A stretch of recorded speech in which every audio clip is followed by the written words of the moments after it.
All righty, welcome. I am Heather Pierce Campbell, the legal website warrior. I'm an attorney and legal coach based here in Seattle, Washington, working with online entrepreneurs throughout the US and around the world. Welcome to another episode of Guts, Grit, and Great Business. This topic that we're about to tackle today is a biggie, and I am so excited to welcome Tracy Yates. Welcome, Tracy. Hi, Heather. So nice to be here. And yes, it is a big and juicy topic. So good. It's going to be so good. You're in for a great conversation. So, for those of you that don't know Tracy, Tracy Yates is a sought after transformational architect, alchemist, and mentor to thought leaders and change makers who go beyond the bounds of limitations in business, in life, and within themselves. Tracy built an 8-figure business from the ground up, marketing for the world's biggest brands like Google, Hulu, Disney, and Amazon. She's a serial entrepreneur spanning 2 decades, an award-winning strategist, and a catalyst for boundary-less potential. She is a secret weapon to iconic leaders who create extraordinary lives, revolutionary and prosperous businesses with aliveness and fulfillment within their being. Tracy is known for her lightning speed transformations that unleash even the highest achievers' dormant potency, brilliance, and potential that catapults remarkable expansion in their lives, income, and leadership. Welcome. I love so many parts of your bio, Tracy. I'm so excited about this. Thank you. Yeah, that was actually a hard bio to write, to be honest. I mean, right, we all struggle with that, but I think leadership and entrepreneurship is more than fitting in a box. And Mm. oftentimes, we really have to dig deep to pull our true, potential and power outside of ourselves, right? Yeah, absolutely. Well, and the two words that like came flying off the page for me with those is aliveness and fulfillment, right? Yeah. Like I think so many people get going on the journey and get disconnected from that, and here we are. We'll just say like the point in time where we're recording this is, quote unquote post pandemic, right? Kids are back in school, things are moving again. People are still not traveling for business the way they did. Like I've had lots of conversations with folks who used to do a ton of travel. They're just like, nope, not happen. Right. So there's still, I say post pandemic, recognizing like, I don't even know if that's a thing, but people generally trying to kind of make their way back into more of a settled, balanced life. And there's a lot of recalibration still going on, right? What does that Yeah. look like? And people in all kinds of recovery and healing journeys. And, I know when you and I first connected and talked about what we might be talking about today on the podcast, you proposed something called the ambition paradox. Do you want to share with us a little bit about what that is? Sure. Yeah. And I'm someone who not only myself was in the ambition paradox for years, but it's something that all my clients struggle with, whether they whatever zero they have in their revenue, right? So this is a common thread amongst high achievers. And so really the ambition paradox is it's not that ambition is wrong or bad or wanting big things for your life. That's wonderful. That's not what we're saying here. It's the fact that how we're going about it. Because how we're going about it is actually slowing down and really what I see is not allowing us to access our true highest potential and vision. Hmm. So when I look at the ambition paradox, I think of, kind of 6 phases. The first one is, and it's, and your listeners can listen along and see if any of these resonate for them. And Heather, I'd love to know if they resonate for you too. I know they resonate for me. Hmm. Um, is immediately dropping into the how. How do I do it? What's that magic strategy? I want to go as fast as possible Let's just to get started. get started. Mm. Let's figure it out. Let's bring this to the world, right? And then the next phase that that creates is this ruminating and perfectionism. How do you set yourself apart from others? How do you do it better? How do you rework it, reworking it over and over, which ultimately stalls the momentum Mm. and the creative process. And then, which then the third phase, which then puts us into this, what I call this activating this pit of self-doubt, where you question yourself, you overthink it, your confidence takes a hit. And then, we look at all the other people around us, our peers, our colleagues, other leaders in the industries. It's this comparisonitis. Well, we see, this person reaching these goals, and we start to really, really question ourselves and wonder what's wrong with us. Do they have some magic solution, right? And then, which then triggers, I love this one, which then triggers this unnecessary urgency of getting it Mm. done. So we throw resources at it, right? We go from coach to coach, Just and we getting look going faster. Like I've just got to do it faster, better. Yeah. right. And then we go into this problem solving mode, this like firefighter mode, because when we're operating from those phases, right, and we're in this unnecessary urgency, it's chaos. Mm. So it's again not that ambition is bad, but it's how we're going about this. And all these phases really, they're making it more difficult and hindering us from getting where we want to go and even exceeding where we want to go. And along the way, not to mention, we're stressed out, we're overwhelmed, we're exhausted, and we're sacrificing what matters most to us. Mm. But then we think it's fine. It's normal. This is what is necessary to reach success. Mm. Do you think this is a journey that is unique to entrepreneurs? Well, that's a great question. And I've thought about this myself. And I do think, to me, entrepreneurs, I mean, being one myself for over 2 decades, and I've built 3 companies and, grew one to 8 figures solo from scratch, and I'm still standing, which, Mm. sometimes I wonder how I'm still standing, right? But at the end of the day, entrepreneurs are this special breed, right? They're driven. They want to achieve at all costs. They're very resilient. They're Overly optimistic. great, yes, overly optimistic, resourceful, Mm. smart. And it's these people, right? This group, let's say, that truly are some of the most extraordinary people. Mm. So I do think this particular is very common to entrepreneurs for sure. Mhm.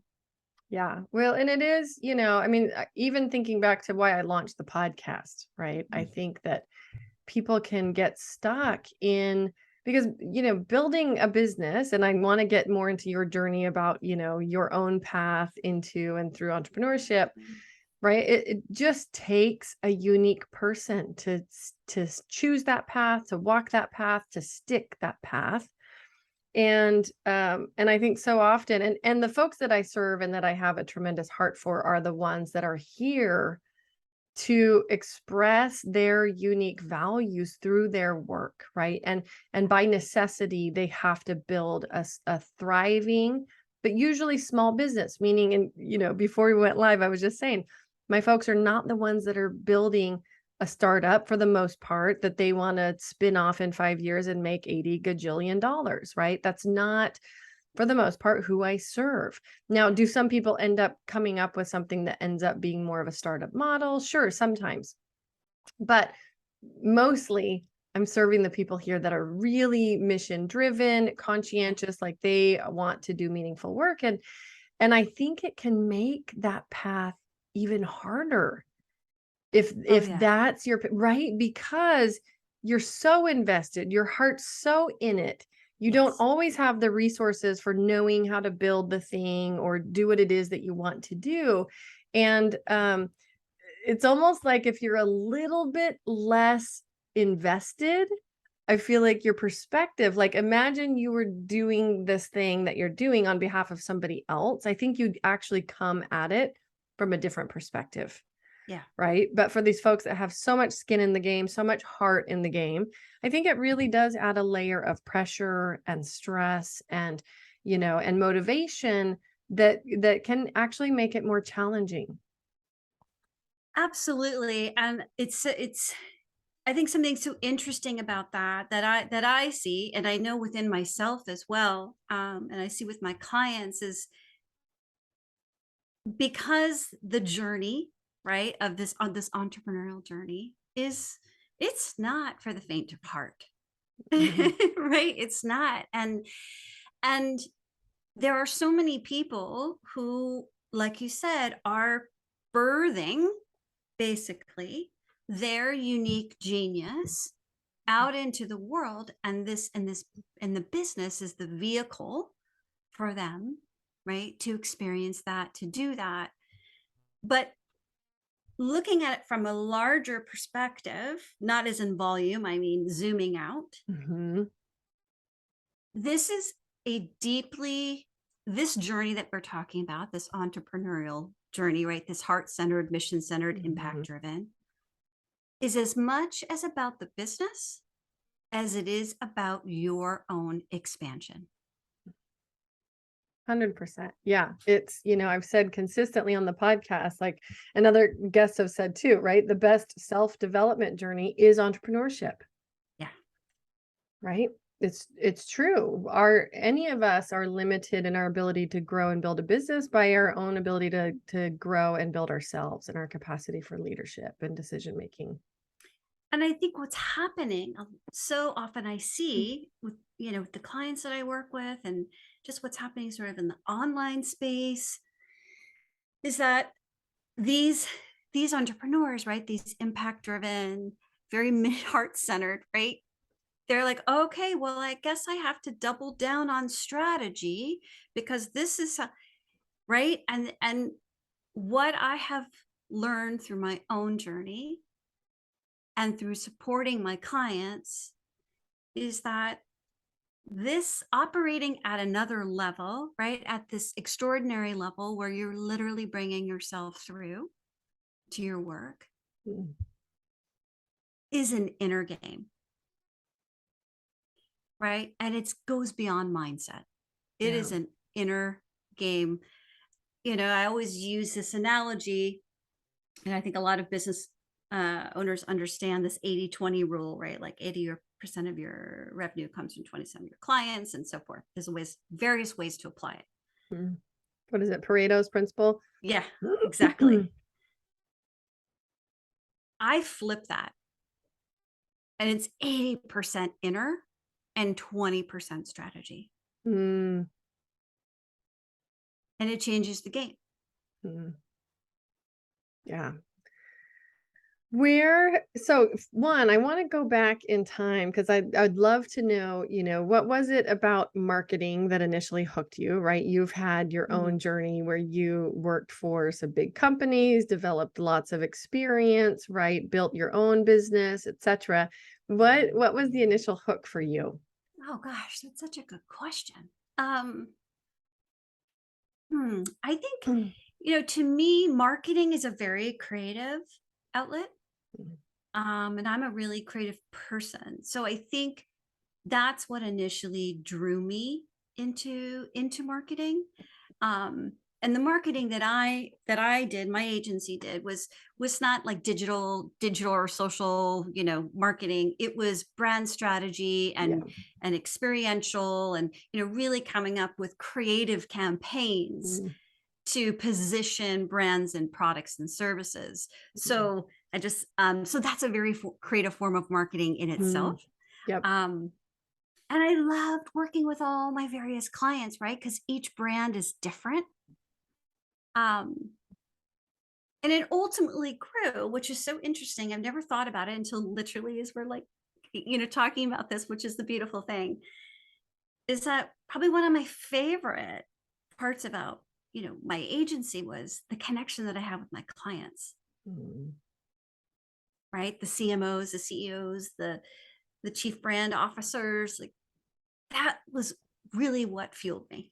I love that. I can relate so much to that. When I adore my clients, and I've told everybody, like, I've been so fortunate in my career to work with just really good clients. And when I spend time with them on Zoom or whatever, every time I get off just feeling like energized and like I'm so happy that I get to spend time with these people. And Yeah.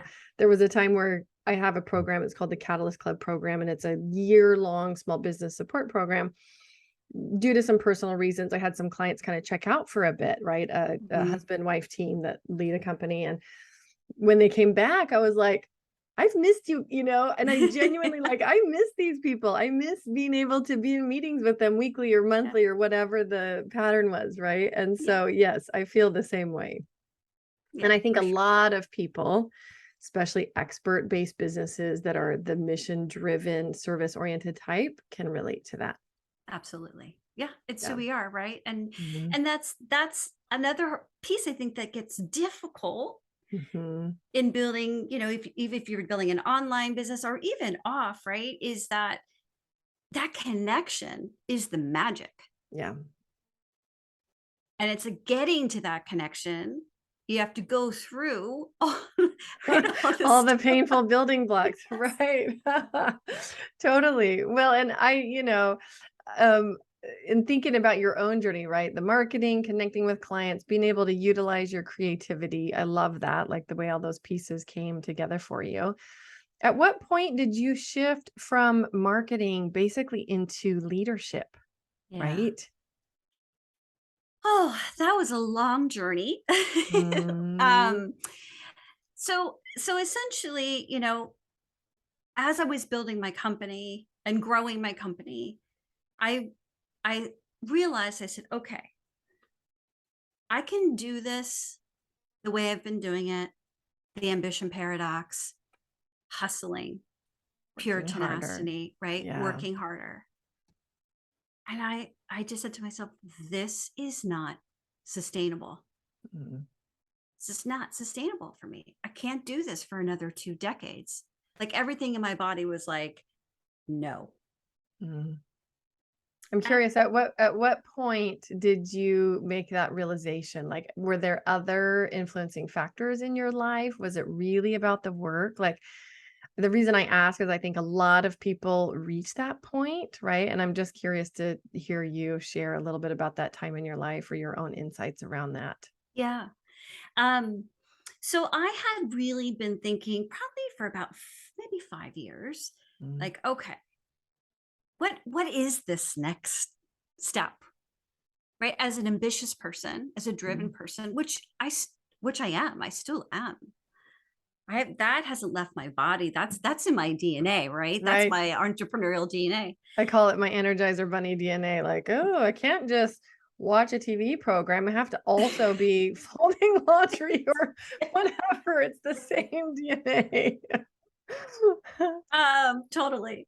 Mm, Um, and but I had no idea what it was. Like zero idea. And that was really a terrifying, to be honest, mm, terrifying space to be in, because on one hand it was like, no, I can't do this way anymore. But where am I going?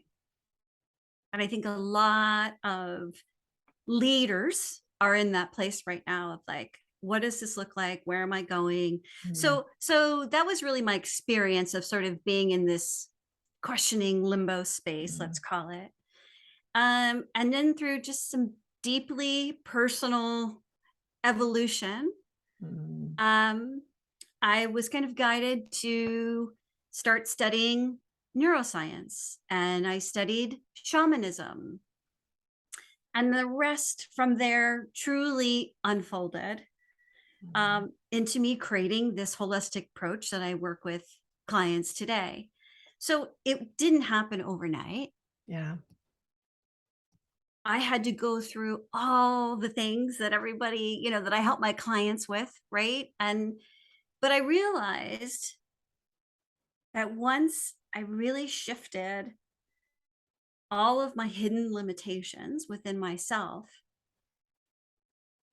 it became easy, it became fun, Mm, it was expansive versus contracting, mm-hmm.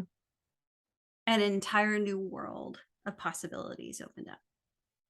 I love that. I mean, as I think about that, and especially the kind of the boundaryless, limitless piece, right? That Mhm. feeling of expansiveness. I feel like so many entrepreneurs are strivers, Mhm. right? It's like they never, and I could talk about my own experience as well. It's like it's really hard to feel settled in where you are right now when you're looking at this map of like, what is it that I'm trying to build or trying to achieve or where am I trying to get? Can you speak to that a little bit about why it's so hard for people to just be okay with where they're at? Yeah. So this is the crux of my work, really, at the end of the Mhm, day, right? Because we are striving. We think mhm. we're striving for X goal in our business, which certainly may be part of it. But what we're really striving for is to be our truest, most aligned selves. Mm, And that is what's hidden or inaccessible to us because all the ambition paradox, the yeah. striving, the I'm going to do this strategy, I'm going to do this strategy, I got to do because this is how it works, right? I'm going to have to follow these industry standards because selling money, for example, online is what works. I'm doing air quotes for people who Right. I mean, the list is long, right? And what it's doing is it's keeping us striving, Mm. and we're not going to find what we're looking for. No. So how do you shift people out of that cycle over into a place where they actually achieve sustainable transformation? Yeah. Well, I think a lot of people would, when I first started doing this work, um, people would kind of say that they wanted me to call myself a healer. Mm.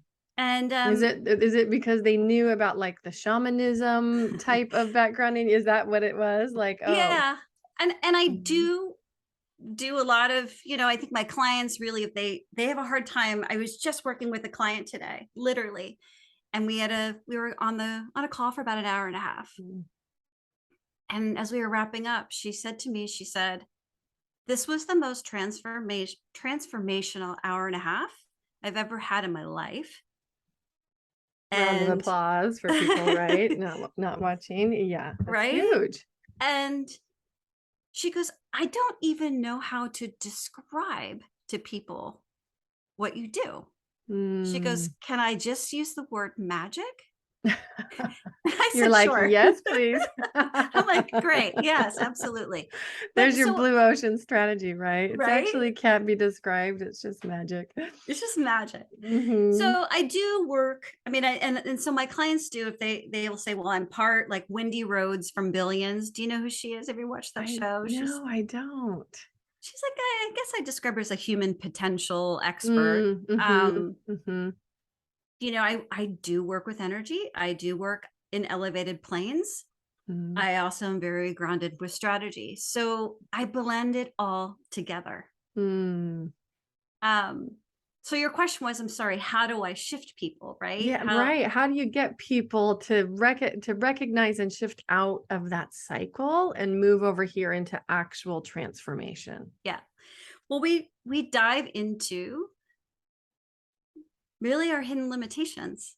Mhm. Um, and those come from a variety of places, and I think healing, for example, a lot of healing is like, okay, I'm frustrated or I'm sad, whatever that emotion is, Mm. right? And we want to get out of that really quickly. Mm. And so most of my clients have come, they've done breath work, they've worked with coaches, they've Mhm. done energy work, they've even dabbled in plant medicine, right? They've done all the things. But with healing, a lot of it is we're scratching the surface. We're going to the outer layers of the onion Mm. and we're just kind of peeling slowly, slowly, slowly, right? Mhm. But to shift and for instant transformation, you go directly to the origin. And that's deep below the surface, Mhm. and dissolve all of that across your entire system. So that's Mm. the energy, the emotional, the mental, the spiritual. So that's how I shift people. Mm. So does transformation then always, like true transformation, always involve some level of healing? Hmm. Yes. Mm. Yes. Because to me, transformation not is being in a place where you're no longer striving to Right. reach something. Well, because what comes to mind is I think often when people think of transformation, right? At least what you're sold in the marketplace is it's about more education, better ideas. You know what I mean? It's about evolving, but generally through absorbing new information. And while I think that can be partly true, what I'm hearing from you is like it's really about going in and going deep into what you already have. 100%. And it's you know we are sold that mental consume more knowledge. And while knowledge Mm. is great, I mean, it's great to be knowledgeable and to learn and be in a learning space and be curious. But if you're just feeding your mind and you're not addressing the other parts of us, right? Because I think we both can agree we're more than just our minds, Yes. right? We're emotional, we're mental, we're spiritual, we're energetic, we're physical. And so it's a piece of the puzzle. And I Mm. describe that as like compartmentalizing our growth. Oh, yeah. Well, you even translate that into, let's look at like the medical world today, right? Western medicine, you're looking at the body, right? They're just looking at the physical ailments, the physical symptoms. And I think there, for the most part, is very little crossover into mind body connection, right? Spirit, mind, body, unless you're really working on the fringes of Yeah. medicine or Yeah. healing, right? So it's, Exactly. yeah, but I think that model, it's really apparent what the limitations are and how often true healing actually takes place. It it's limited because Mm. you're addressing just pieces of you versus the Mhm. whole. Mm. And I think that's the difference for me when I said I don't align with healing, because first of all, I don't think Mm. anything's wrong with anybody. Mm. You don't need to be fixed. Your genius needs to be pulled out, right? Mm. So to me, transformation is sustainable, life defining, that lasts for decades, Mm. not a moment of, okay, I feel relief. Mm. Right. Yeah, I think people have moments of hope or motivation or like a glimpse of like a new possibility, but I think in general it's really hard to sustain that. It's not sustainable because Mm. there's layers and layers and layers of stuff, right? Of gunk, Mhm. Mhm. limitations that are still existing within our system, our whole entire ecosystem. Mm. So that's why it's not sustainable. Yeah. So with your clients saying, because part of my brain is like, how do I get you to describe more about your work if it's, quote unquote magic? I'm wondering for people that are like, what does this even mean? What does this Yeah. look like? Can you Yeah. describe it for us a little bit about like a process or something that you would walk a client through? Because it's, sounds like it's also about completely shifting perspectives, right? You go through life with one perspective. And I think this is true in the healing world as well. And then suddenly you learn nothing to do with that. It's actually this, Yeah. right? Yeah. So I Yeah. think there has to be some major perspective shifting for somebody to truly transform into that next version of themselves. 100%. It's a complete, I call it a recalibration, to be honest. Mm, It's more than a shift. mm, It's a recalibration. Because we we really, we look at not just what happened. I know there's a lot of like inner child healing and that kind of stuff, mm, right? And it's valid. I'm not but there's so many other pieces of the puzzle where our limitations sit and lie within us. And I think, what I do is I zoom out and I look at all of it. I look at the epigenetics, I look at the mm, energetic, I look at the spiritual, I look at the mental and the emotional, I look at childhood. So I zoom out, and that way I can get into the origin mhm. and then unravel, untangle, All these all of layers. the layers. So Mhm. instead of working out in, I go in and out. Mm. And I think another misconception is that around change is that we think we have to re-experience pain or Yeah, again, that it's hard, right? How many times like change is hard, change is hard, like, mhm. change does not have to be hard. Can you say that again louder for the Yeah. people in the back? Say it in the back, right? For those in the back. Really, Mhm. it can happen instantaneously. I see it all the time. Mm, And it's our, and I think that also then we think we've got to have a lot of courage to do this. And oh God, what am I gonna uncover underneath? And mm, there's it's I mean, in my perspective, it's certainly better to uncover it and get it out than to push it down and keep living with it and having it define where you're going. mm. Thing that's so fascinating about this conversation, like, I look at my own journey and even around healing, like we all have these physical journeys in our bodies, right? Yeah. And Yeah. I think they can lead us sometimes down really challenging paths and sometimes to really interesting, weird places. Yes. And, and especially for people who are really persistent, and I am one of those, right? I've had a series of experiences, like we came across, I'd been having this pattern of my body developing a cellulitis infection, which is like a bacterial infection, right? Hmm. In response to bug bites. And I've always been highly susceptible to bug bites.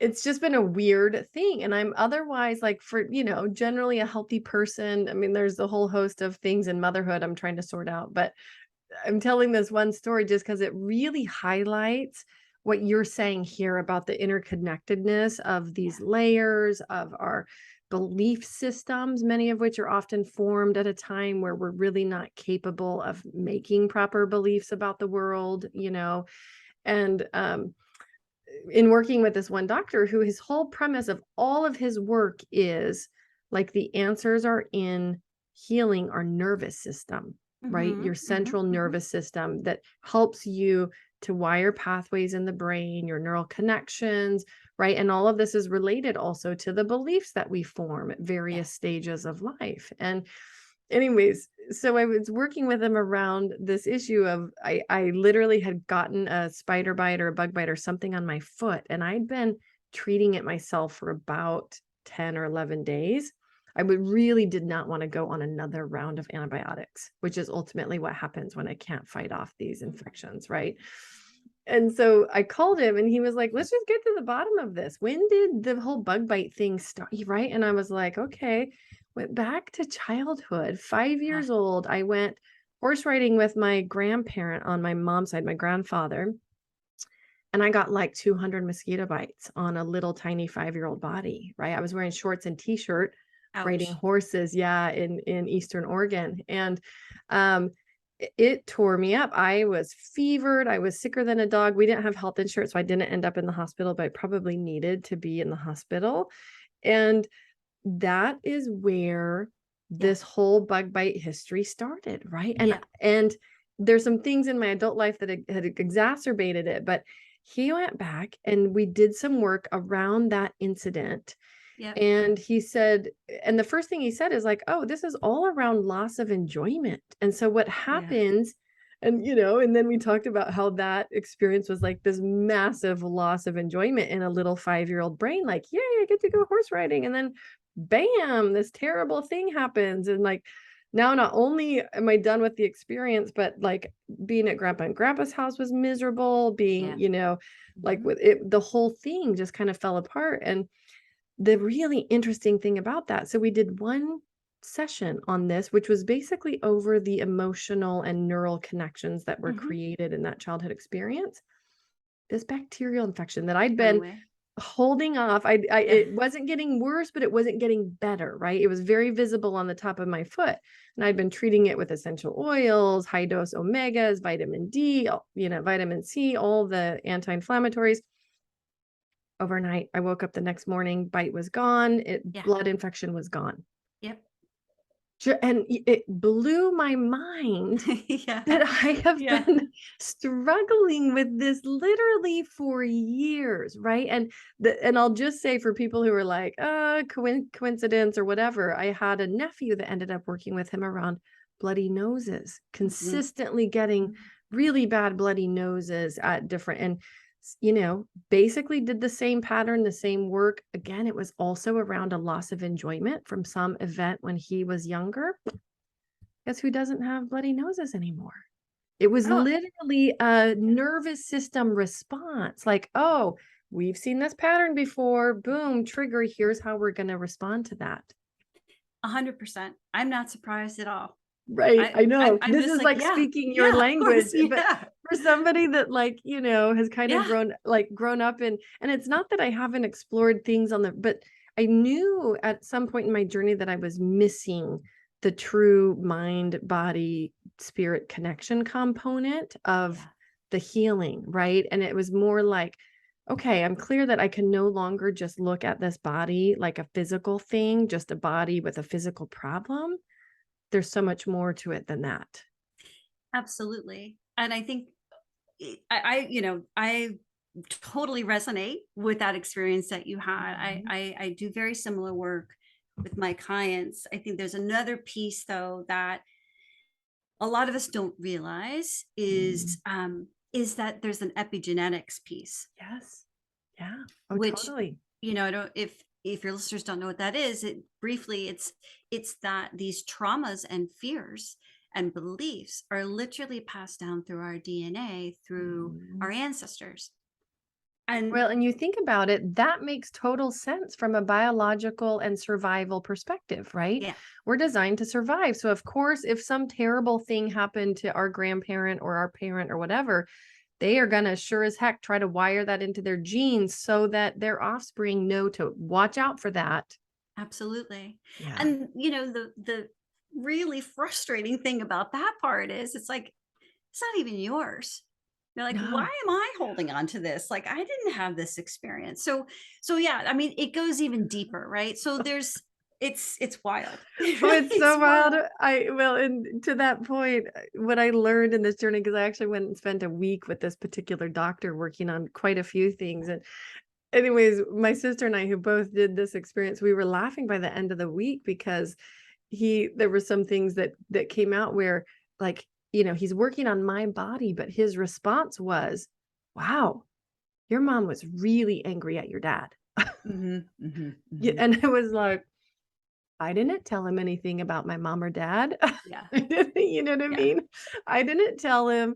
And sometimes you'd get right into some of the specifics, and it really was very eye-opening and clearly true that some of the experiences we were having in our body did not come from us, did not originate with our own lived experience. I- it happens all the time. I Yeah. mean, recently I was working with a client and I went back 7 generations and to get to the origin. So it's, and I think just, bringing it back to entrepreneurism, right? Yeah. It makes it, there's a direct parallel. Oh, totally. If this stuff is interfering really with any element of our well-being that Yeah. allows us to show up fully as ourself, fully in our minds and our hearts and our bodies, like we're going to be limited in our ability to lead our business and serve our clients. 100%. Mhm. And there's an interesting piece to this too that I've seen that we haven't really talked about. I know we're running out of time, but I just do want to mention this because I think this is really interesting for entrepreneurs Mm, is that yes, it does get in the way of us thriving, mm. right? Personally, professionally, but it's also keeping like our grandest vision at bay. Yeah. And pretty much every one of my clients I work with, they're already high achievers. And we unlock So this interesting. Yes, next level vision. vision to think about, like, maybe you don't even have the full Yes. potential of the Yes. vision. That's right. That's Yeah. right. Mm.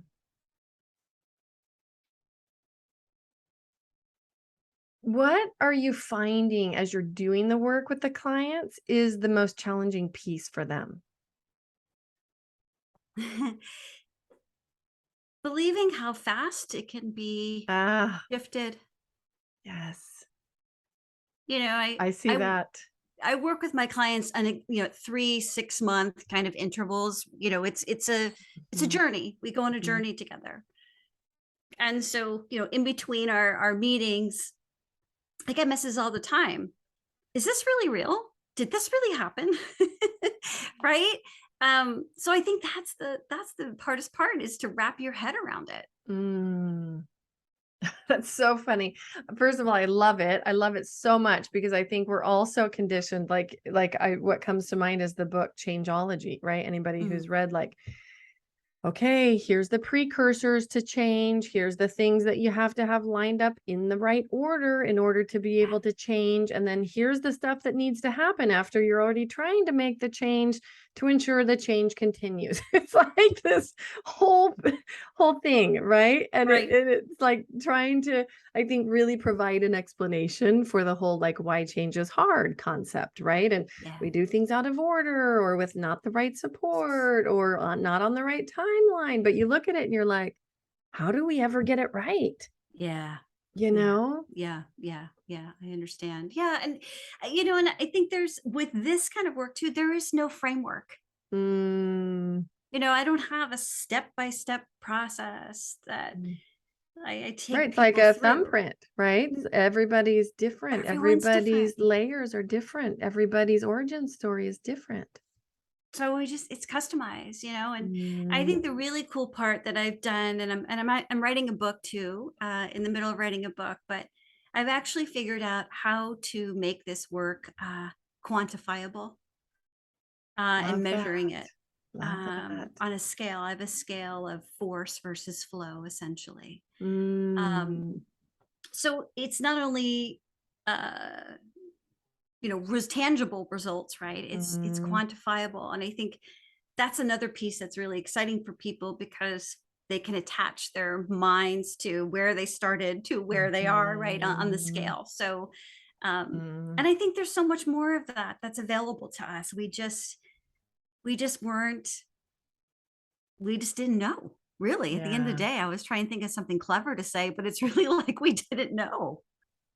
Yeah, right. Well, and I think that the thing that's exciting about living right now is like we've been able to move away from some of the old constraints and ideas around how things work, and the Yeah. whole like multimodality, cross-pollination of ideas, and enough people digging into this work to really shed light on what it is, why it works, why it's so essential, especially to this concept of evolving or transforming, right?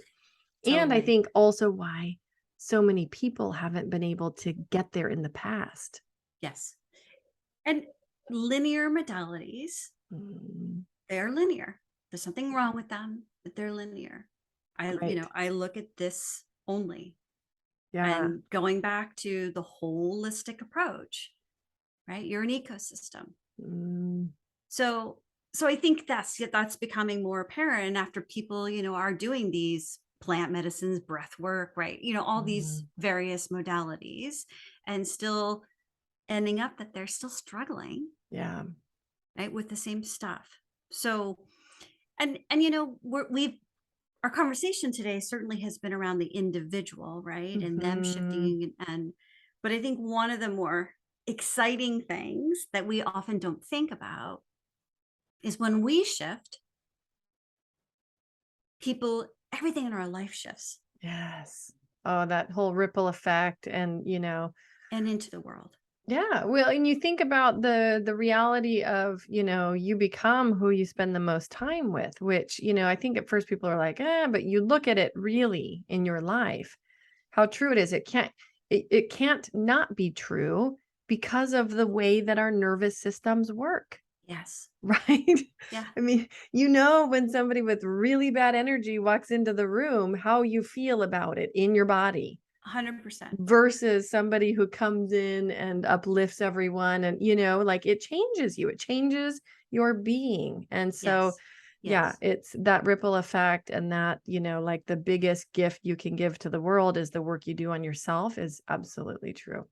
And your family and your kids, Mhm. so many entrepreneurs are sacrificing the most precious things to them. Oh, I know. I know. I And will, and I feel like, so out of respect for our time, I want to acknowledge, like, I feel like yeah. we have a part two to this conversation Okay. Yeah. Yeah. where we talk about burnout, right? I Yeah. mean, we dig a little deeper into the experience of entrepreneurs and this idea of like there can be rapid transformation. It doesn't have to be the old model. I was actually listening to a podcast right before this about a guy in the legal tech space who says so many people work from an iteration perspective. Like, how can I get it to be like one step better or the next Mhm. version? He's like, what if you just go back to the drawing board and Yeah. just reimagine it, Yeah. right? And this is what's coming to mind, like, as you talk about how this could work, right? Maybe you have the wrong vision to begin with. Or there's just a bigger vision, Or right? there's It's just a just an bigger expansion of, vision. yeah, You're an not evolution of. seeing it. Yes, That's exactly, right. but it doesn't have to be like this micro iteration of what you're already doing. No, it's an expansion of, Yeah. Yeah. always. Yeah. I love it. Tracy, for people that want to connect with you, where do you like to show up? I'm on Instagram. I am Tracy Yates. I'm on LinkedIn. And also I have a website. We are mindway.com. And you can book a call to chat more about this and hear more about what I do and where I can take you. I love it. So we will share those links both to social media as well as to your website and your call page on the Okay. show notes page. So if you're listening, head over to legalwebsitewarrior.com/podcast, find Tracy's episode, and you can connect with her there. Tracy, such a joy, and just so interesting to talk to you. I think sometimes we think the healing journey lives over here in relation to our physical self, and it's so fun to tie it into like this bigger perspective of like it's about your leadership, it's about your Yes. business, it's about so much more than that physical body. 100%. Yeah. It was Love it. so good to have this juicy conversation with you. I loved it. Oh, so nice. And what final thought would you like to leave people with today?